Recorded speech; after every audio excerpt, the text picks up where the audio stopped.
Hello friend, आप कैसे हैं। उम्मीद करती हूँ कि आप बहुत ही अच्छा। आपने कमेंट किया था कि ट्रांसलेट इनटू इंग्लिश में बताने के लिए, और मैं कमेंट पढ़ नहीं पाई।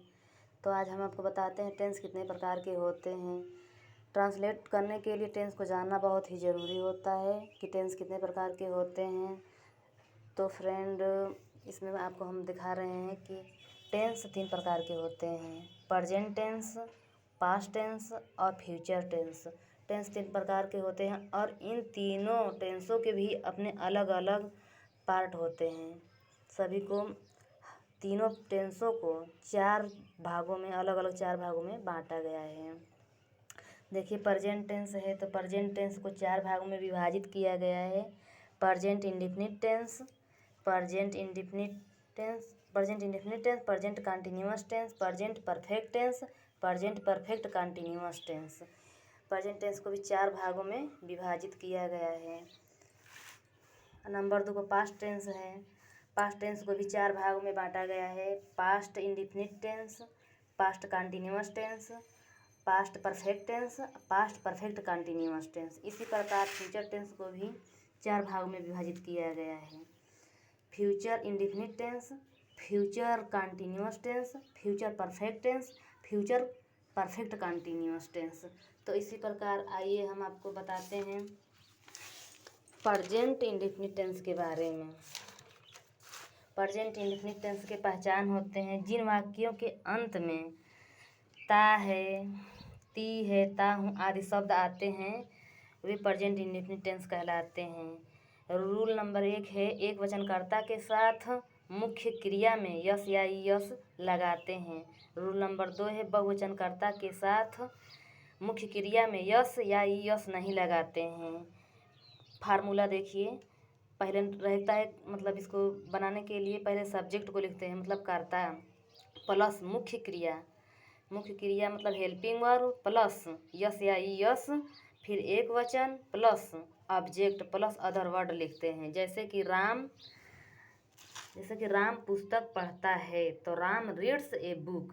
इसी प्रकार सिंपल वाक्य में आपको और मैं बताती हूँ, जैसे कि मैं हमेशा समय पर आता हूँ, I always come on time.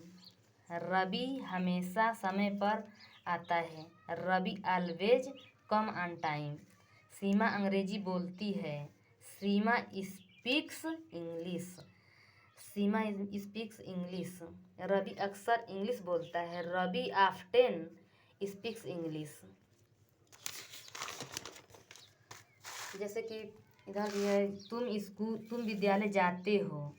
इसमें जैसे हर एक वाक्यों के अंत में ता है, ते हैं, आए हैं, तो इससे समझ में आता है कि ये वाक्य प्रेजेंट इंडेफिनिट टेंस का है।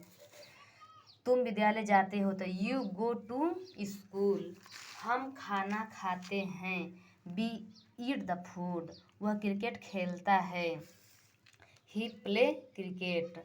बच्चे तालाब में नहाते हैं, children bath in the ponds. अब निगेटिव सेंटेंस के लिए आइए हम आपको बताते हैं किस प्रकार से रूल हैं। इसमें एक वचनकर्ता के साथ हेल्पिंग वर्ब के साथ डज का प्रयोग करते हैं। और रूल नंबर 2 में देखिए, बहुवचनकर्ता के साथ हेल्पिंग वर्ब में डू लगाते हैं। फार्मूला देखिए, पहले लिखते हैं subject plus helping verb plus do या does plus not plus main verb plus object plus other word. Example देखिए, राम पुस्तक नहीं पढ़ता है, वहाँ पर था राम पुस्तक पढ़ता है, अब यहाँ पर है राम पुस्तक नहीं पढ़ता है तो Ram does not read book. और वहाँ पर था कि राम पुस्तक पढ़ता है तो राम रीड्स बुक था, और यहाँ पर नहीं पढ़ता तो डज के साथ नॉट का प्रयोग किया गया है। ठीक उसी प्रकार देख लीजिए, समझ लीजिए कि मतलब जैसे हम खाना खाते हैं तो बी के साथ है, जैसे हम खाना खाते हैं तो बी ईट द फूड है, और यदि यही टेंस निगेटिव में होता तो बी डू नॉट हो जाता है, we do not eat the food हो जाता है। और ठीक उसी प्रकार वह क्रिकेट खेलता है तो यही ही प्ले क्रिकेट है, तो यही अगर होता नेगेटिव सेंटेंस में बनाने के लिए इसको हम, जैसे वह क्रिकेट खेलता है तो ये वह क्रिकेट नहीं खेलता है, तो इसके लिए हम यहाँ पर he does not play cricket लिखते हैं। ठीक है। इंट्रोगेटिव वाक्यों के लिए आइए हम आपको बताते हैं कैसे बनाया जाता है।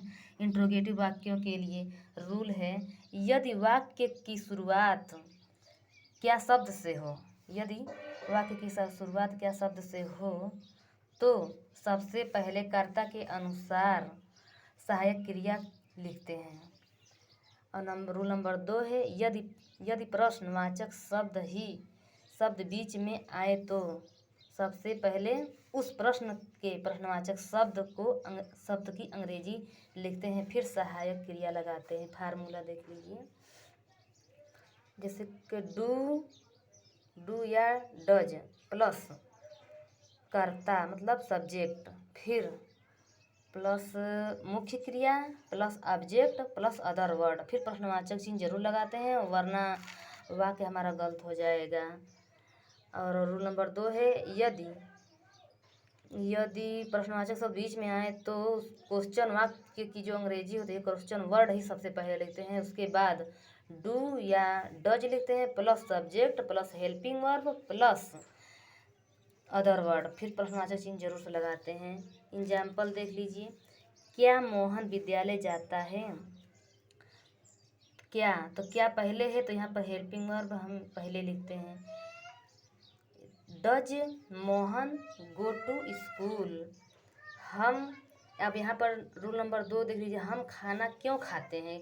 अब यहाँ क्यों आया है तो क्यों की अंग्रेजी हम सबसे पहले यहाँ पर व्हाई लिखेंगे, व्हाई, फिर यहाँ पर सहायक क्रिया डू, फिर बी ईट फूड, हम खाना क्यों खाते हैं, we do, why do we eat food, क्या वे क्रिकेट खेलते हैं, तो यहाँ पर क्या शब्द पहले आते हैं, यहाँ पर हेल्पिंग वर्ब जो है पहले ही लिख देंगे हम, डू दे प्ले क्रिकेट।